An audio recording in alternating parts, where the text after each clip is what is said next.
कोलकाता की सड़कों पर सुबह से ही गहमा गहमी का माहौल है। हर चौराहे पर पुलिस की गाड़ियां और सुरक्षा बल तैनात हैं। मतगणना केंद्रों के बाहर समर्थकों की भारी भीड़ जमा होने लगी है। टीवी स्क्रीन पर शुरुआती रुझान आने शुरू हो गए हैं। तृणमूल कांग्रेस के मुख्यालय में सन्नाटा पसरा हुआ है। बीजेपी के दफ्तर में ढोल नगाड़े बजने की आवाजें आ रही हैं। ममता बनर्जी अपने कालीघाट स्थित आवास पर पार्टी के बड़े नेताओं के साथ बैठी हैं। रुझानों में नंदीग्राम और सिंगूर जैसी सीटों पर सत्ताधारी दल पिछड़ रहा है। दक्षिण कोलकाता की गलियों में समर्थकों के बीच छिटपुट बहस हो रही है। चुनाव आयोग के अधिकारियों ने पहले राउंड की गिनती पूरी कर ली है। विपक्ष के नेता दावा कर रहे हैं कि बंगाल में परिवर्तन की लहर है। धीरे धीरे आंकड़े बदलने शुरू होते हैं और मुकाबला कांटे का हो जाता है। कोलकाता की सड़कों पर सुरक्षा बढ़ा दी गई है ताकि हिंसा न हो। ममता बनर्जी खिड़की से बाहर जमा भीड़ को देख रही हैं। उनके चेहरे पर गंभीर भाव हैं और वे लगातार फोन पर अपडेट ले रही हैं। दोपहर होते होते रुझान स्पष्ट होने लगते हैं। बीजेपी कई महत्वपूर्ण सीटों पर बढ़त बना चुकी है। उधर वामपंथी दल और कांग्रेस गठबंधन कुछ शहरी इलाकों में मजबूती दिखा रहे हैं। सोशल मीडिया पर जीत हार के दावों की बाढ़ आ गई है। पार्टी कार्यकर्ता झंडे लेकर सड़कों पर उतरने की तैयारी कर रहे हैं। अचानक एक खबर आती है कि ममता बनर्जी खुद अपनी सीट पर पीछे चल रही हैं। इस खबर से राजनीतिक गलियारों में हड़कंप मच जाता है।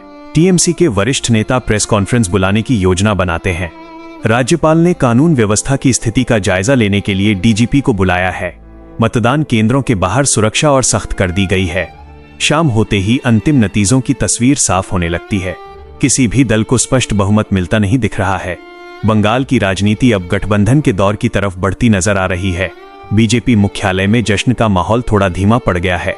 अभिषेक बनर्जी पार्टी कार्यालय पहुंचते हैं और कार्यकर्ताओं को शांत रहने को कहते हैं। ममता बनर्जी ने अपने समर्थकों को संदेश भेजा है कि वे आखिरी वोट की गिनती तक हार न माने। बाजारों में सन्नाटा है क्योंकि लोग नतीजों को लेकर चिंतित हैं। अगले कुछ घंटों में तय होगा कि बंगाल का अगला मुख्यमंत्री कौन बनेगा। दोनों बड़े दल निर्दलीय उम्मीदवारों और छोटे दलों से संपर्क साधने की कोशिश कर रहे हैं। होटलों में गुप्त बैठकें शुरू हो गई हैं। विधायकों की खरीद फरोख्त की खबरें हवा में तैरने लगी हैं। कलकत्ता हाईकोर्ट के बाहर वकीलों का एक समूह चुनाव की निष्पक्षता पर चर्चा कर रहा है। हवाई अड्डे पर बड़े चार्टर विमानों की आवाजाही बढ़ गई है। केंद्रीय नेतृत्व दिल्ली से स्थिति पर नजर बनाए हुए है। गृह मंत्री ने बंगाल के प्रदेश अध्यक्ष से फोन पर लंबी बात की है। ममता बनर्जी ने प्रेस के सामने आकर कहा है कि वे जनादेश का सम्मान करेंगी। वे हार मानने को तैयार नहीं है और कानूनी लड़ाई की बात कर रही हैं।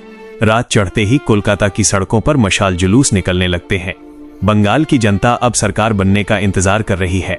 अगले दिन की सुबह एक नई राजनीतिक सच्चाई लेकर आने वाली है। राजभवन के बाहर सुरक्षा घेरा और बड़ा कर दिया गया है। नेताओं की गाड़ियां तेजी से एक दफ्तर से दूसरे दफ्तर जा रही हैं। हर किसी की नजर अब राजभवन की अगली घोषणा पर टिकी है। बंगाल का भविष्य अब बंद कमरों में हो रही चर्चाओं पर निर्भर है। जनता के बीच उम्मीद और डर का मिला जुला माहौल बना हुआ है। आने वाले 5 साल बंगाल के लिए बहुत महत्वपूर्ण होने वाले हैं। शाम की ठंडी हवा में राजनीतिक सरगर्मी अपनी चरम सीमा पर है। इतिहास लिखा जा रहा है और बंगाल एक नए मोड़ पर खड़ा है।